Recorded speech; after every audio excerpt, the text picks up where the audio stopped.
Bonjour à tous, bienvenue dans ce journal du jeudi 27 avril. Voici les titres. Chaque année, 5 millions de touristes visitent la Vendée, une bonne fréquentation. Mais Vendée Expansion souhaite encore l'augmenter. Pour cela, elle organise actuellement des voyages de presse, une opération séduction en direction des journalistes spécialisés. Le 7 mai prochain, nous élirons le prochain président ou la prochaine présidente de la République française. À cette occasion, nous avons choisi de remonter le temps. Il y a 120 ans, jour pour jour, Félix Faure, alors président de la République, visitait la Vendée. Une visite dont les traces ont été conservées aux archives départementales. La course au large de la Solomètre Coque a débuté ce jeudi. Cette année, 40 skippers y participent. Parmi eux, de nombreux bisous qui vont passer 2 à 3 nuits en mer en course pour la première fois. Nous les avons rencontrés avant leur départ. Mais avant de développer tous ces titres, revenons un instant sur les chiffres du chômage. Je vous le disais dans notre précédente édition, le nombre de demandeurs d'emploi en catégorie A a augmenté de 1,3% au niveau national sur un mois. C'est la plus forte hausse enregistrée depuis septembre 2013. Dans notre région, les chiffres sont quasiment identiques, plus 1,5%. Dans le détail, la Mayenne est le département qui enregistre la plus forte hausse, plus 1,9%, suivi de la Loire-Atlantique, plus 1,6%. La Vendée a la plus faible progression sur un mois, plus 1,1%. Je vous le disais en titre, Vendée Expansion mène actuellement une opération séduction à destination des journalistes de presse spécialisés. Objectif, montrer la Vendée sous son meilleur jour pour espérer un bel article et attirer plus de touristes. Cette année, l'accent est mis notamment sur la nature. Vendée Expansion souhaite développer sa clientèle familiale. Les journalistes étaient donc invités à découvrir un site incontournable, le Marais Poitevin. Une visite que Pierre Dalicieux a suivie pour nous. Quoi de mieux que de découvrir la Vendée en commençant par le Marais Poitevin. Une promenade d'1 heure plongée dans un univers unique. Ces journalistes invités pour l'occasion prennent des notes, des photos. Et ça n'est pas la peine de demander à cette journaliste du Monde.fr si en rentrant à Paris, elle écrira un article sur cette expérience. Sûr et certain, c'est sûr et certain. Et pourtant, je voyage beaucoup, à chaque fois je vais à l'étranger. Là, pour une fois, je reste en France et je me dis que j'ai bien eu raison. Au plus on s'avance, au plus on rentre dans cet univers avec tous ces arbres, le chant des oiseaux, le reflet dans l'eau des arbres, c'est magnifique, c'est vraiment très très beau. On souhaitait leur faire visiter votre hôtel de Longchamp, plein cœur de la nature. Suite de la visite dans cette auberge, cette journaliste spécialisée travaille pour le site Top Parents. Son article paraîtra sur cette page web parmi d'autres destinations en France et en Europe. C'est la première fois que cette professionnelle vient en Vendée. C'est une destination très famille, donc ça rentre parfaitement dans notre cible et que je ne connais pas. Donc c'était un beau voyage qui était prévu avec plein. Donc je pense que c'est parfaitement dans ce qu'on peut couvrir. Il y aura forcément un papier, ça c'est sûr. Après, ne me dites pas encore qu'est-ce que je vais y mettre, j'en suis qu'au début. Donc on verra. Vendée Tourisme organise chaque année une centaine de voyages de presse comme celui-ci. L'an dernier, 18 000 € ont été dépensés pour accueillir comme il se doit ces journalistes qui ont écrit et réalisé environ 200 articles et reportages. Un budget bien dérisoire comparé aux 4 millions d'euros qu'il aurait fallu dépenser en encarts publicitaires pour obtenir une telle couverture. Lorsqu'on les accueille, ils ressentent beaucoup mieux la Vendée, ils vont faire des rencontres, ils vont pouvoir échanger avec les professionnels. Et pour moi, il n'y a pas de meilleure manière de découvrir un département que de venir sur place, le visiter et ressentir les émotions. Preuve que notre département séduit les médias nationaux. La Vendée devrait être bientôt la destination de l'émission Des Racines et des Ailes, dont le tournage serait prévu en juin prochain. Et si Vendée Expansion mise sur le tourisme nature, l'accent est également mis cette année sur les activités sportives. Les offices de tourisme de Vendée ont d'ailleurs largement abordé cet axe de développement lors de leur assemblée générale annuelle.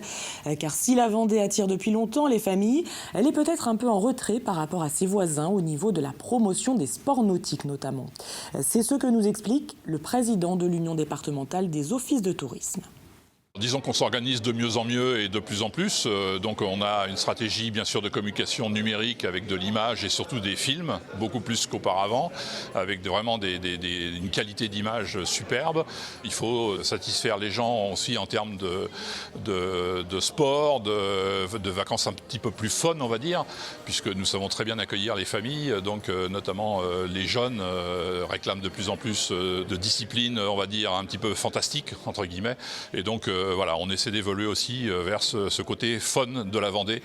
En bref, une intoxication légère au monoxyde de carbone de 18 collégiens dans leur car scolaire a nécessité ce jeudi l'intervention des services de secours.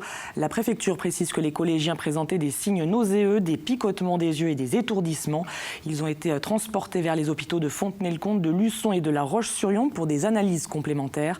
Les hôpitaux ont dû déclencher le plan blanc. Par ailleurs, le parquet de La Roche-sur-Yon a été saisi pour mener une enquête sur l'origine et la responsabilité de l'incident. Êtes-vous à jour dans vos vaccins? Depuis lundi, c'est la semaine européenne de la vaccination. Une semaine qui est peut-être l'occasion donc de se replonger dans son carnet de santé. C'est en tout cas ce que propose le CHD de La Roche-sur-Yon. Une exposition est proposée au CHD. Des médecins sont également présents pour répondre aux interrogations qui sont de plus en plus nombreuses ces dernières années.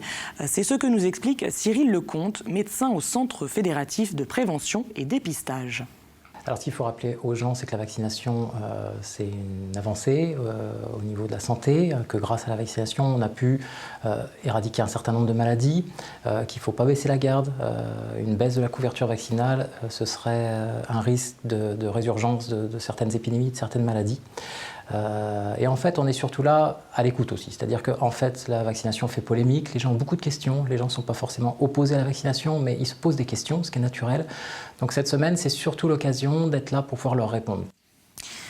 La campagne de l'entre-deux tours s'accélère. Les deux candidats multiplient les visites sur le terrain. Le 7 mai prochain, il faudra élire le nouveau président ou la présidente de la République. À l'occasion donc de cette élection présidentielle, nous avons choisi aujourd'hui de remonter le temps. Direction les archives départementales à La Roche-sur-Yon, un lieu où sont conservés quelques documents qui témoignent de l'histoire des élections présidentielles. On y trouve notamment d'anciens bulletins nuls, mais aussi les traces du passage en Vendée de Félix Faure, président de la République de 1895 à 1899. Le reportage de Grégoire de Châtillon. Les archives départementales de la Vendée conservent non seulement la mémoire de toutes les élections dans notre département, depuis le début du 19e siècle jusqu'à nos jours, mais aussi les passages des présidents de la République. Ainsi, il y a tout juste 120 ans, du 20 au 27 avril 1897, la Vendée accueillait Félix Faure, le 7e président de la Troisième République. C'est la toute première fois qu'un président de la République vient visiter le département. Et ce voyage est exceptionnel dans le sens où il va visiter 3 départements, la Vendée, la Loire-Atlantique ainsi que la Charente-Maritime. Mais il revient à 3 reprises en Vendée pour visiter le chef-lieu ainsi que les 2 sous-préfectures. Correspondance entre la préfecture et l'Élysée, ébauche de discours, coupure de presse, un album souvenir a même été édité quelques jours après le passage de Félix Faure. On voit le passage du train présidentiel à la gare de Chantonnay, où il ne s'est pas arrêté. On devine une préfecture magnifiquement pavoisée. Le saviez-vous? Les archives départementales conservent aussi les bulletins nuls de chaque élection. De bulletins nuls. Voici ceux des élections législatives de novembre 1958. Un échantillon de quelques bulletins nuls. Ce qu'on voit, c'est que les électeurs prennent le soin de les préparer à l'avance. Ce n'est pas des choses qui sont préparées dans l'isoloir. Là, le texte est écrit en phonétique, mais la personne finit par un vive de Gaulle et vive la République. Si vous aimez la Vendée, l'histoire et la politique, les archives départementales seront, c'est sûr, pour vous, l'occasion aussi de faire de belles découvertes. On ouvre une page sport avec tout d'abord de la voile. Ce jeudi a débuté au Sables d'Olonne l'épreuve phare de la solo maître coq, la course au large. 350 000 à parcourir entre l'Île-Dieu et Belle-Île. Parmi les participants, 2 skippers du Vendée Globe, Yann Eliès et Jérémy Bayou, mais aussi des marins moins expérimentés. On les appelle les bisus. Aurélien Huard en a rencontré quelques-uns juste avant leur départ. Reportage.